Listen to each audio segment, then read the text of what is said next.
Hello, and I'm glad you're here for another episode of Lights Out, your virtual campfire. I'm your hostess with the mostest ghosties, Sylvia Schultz.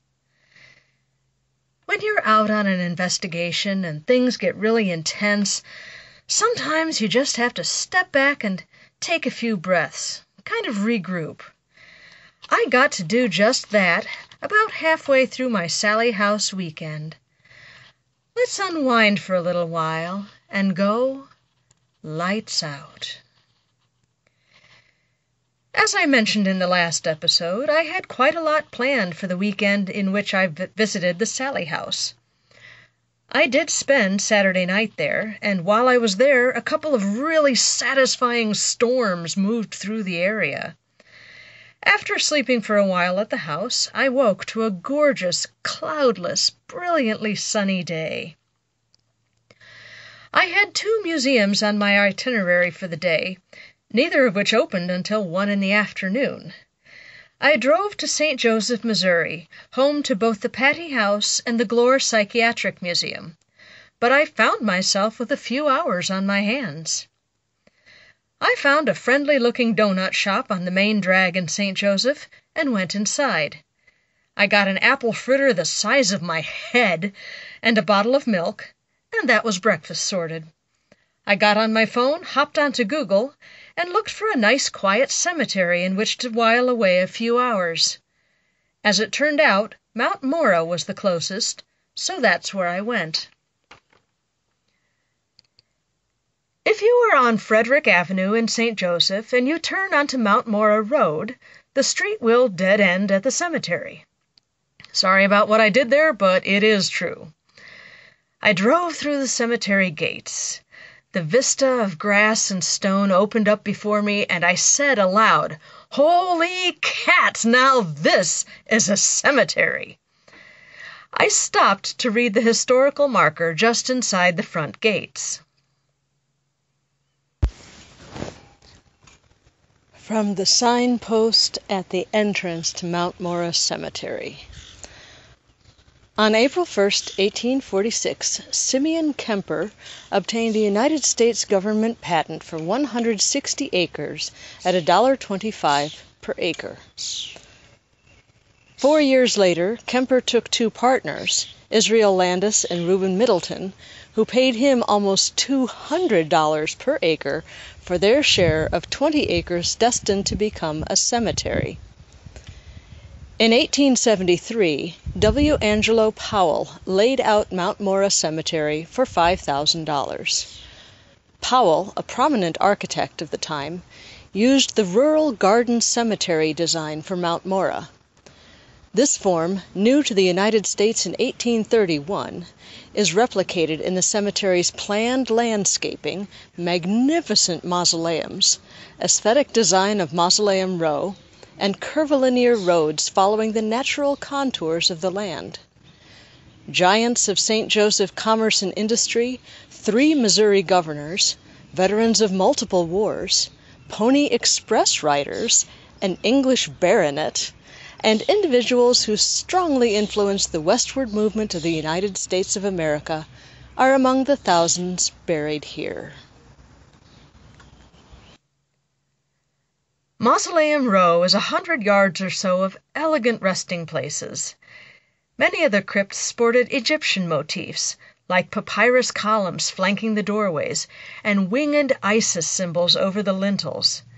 Being obsessed with ancient Egyptian art since I was a very little girl, I was all drooly over this. One of the tombs, the crypt at the highest point of the row, had 2 sphinxes flanking the door, standing watchful guard for all eternity. Another mausoleum had 2 beautiful lotus-shaped vases at each side of the door.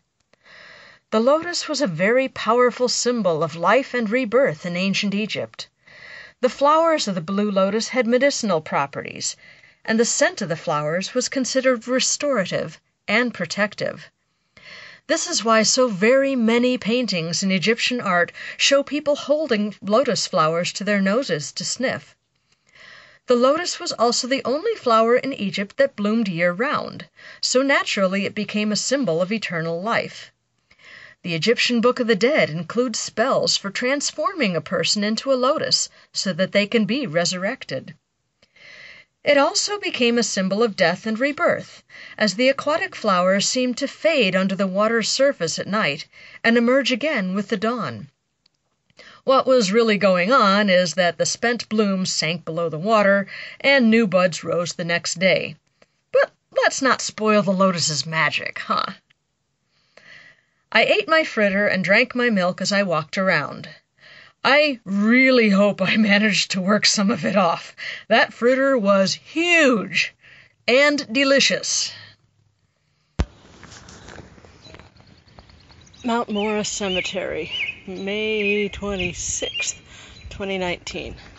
Standing in front of the grave of David Johnson Heaton, born in Philadelphia, Pennsylvania, December 6th, 1808. Died in St. Joseph, Missouri, April 28, 1898, aged 89 years. United with the M.E. Church in 1834, a member till death. A member of the IOOF, International Order of Foresters, from 1850 till death.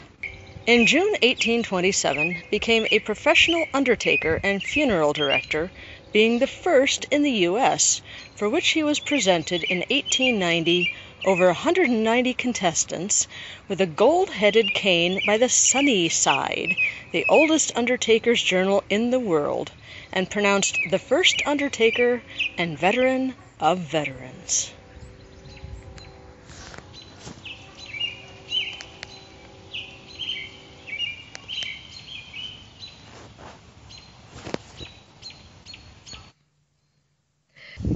On the other side of David Johnson Heaton's stone is the following inscription: Born to D.J. and Emily P. Heaton, 7 children, 5 daughters, and 2 sons.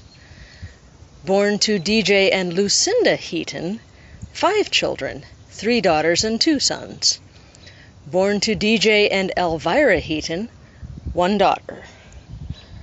And it is absolutely unclear how many of those children survived.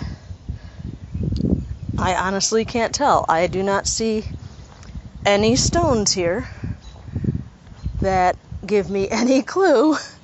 All I see is David Johnson Heaton's stone.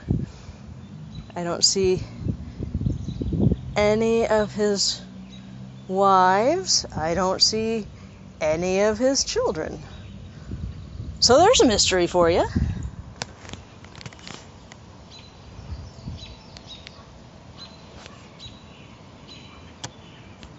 I went back to my car, hoping to grab a nap for an hour or so while I waited for the museums to open. But even in the shade, the car was far too hot for comfortable napping. So I walked back up Mausoleum Row, right across from the one with the beautiful sphinxes, and I found a shady spot on the steps of one of the tombs. I put my back up against the papyrus column and closed my eyes for a bit of a doze. I would have preferred to sit with the sphinxes, but that was in full sun, and I didn't want to fry. I sat in the peaceful quiet of a Sunday morning and listened to the church bells.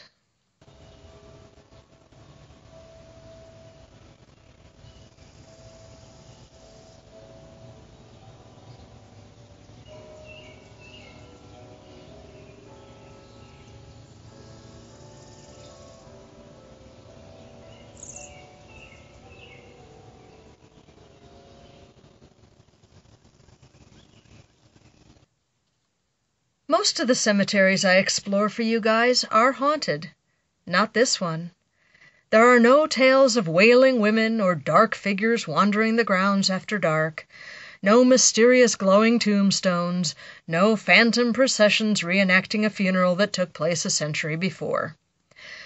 Mount Mora is just an incredibly beautiful, peaceful cemetery, a lovely place to spend a few hours on a summer morning.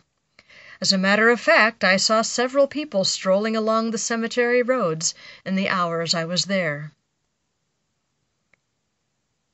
Thank you very much for spending this time with me. In the next episode, we'll visit the historic Patty House Museum, home to a 1920s-style service station complete with a Model T Ford, a reconstruction of a Pony Express office, the Wild Things Carousel, an exhibit of murder weapons, and perhaps even a few ghosts. Join me next time for a stroll through time as we go lights out.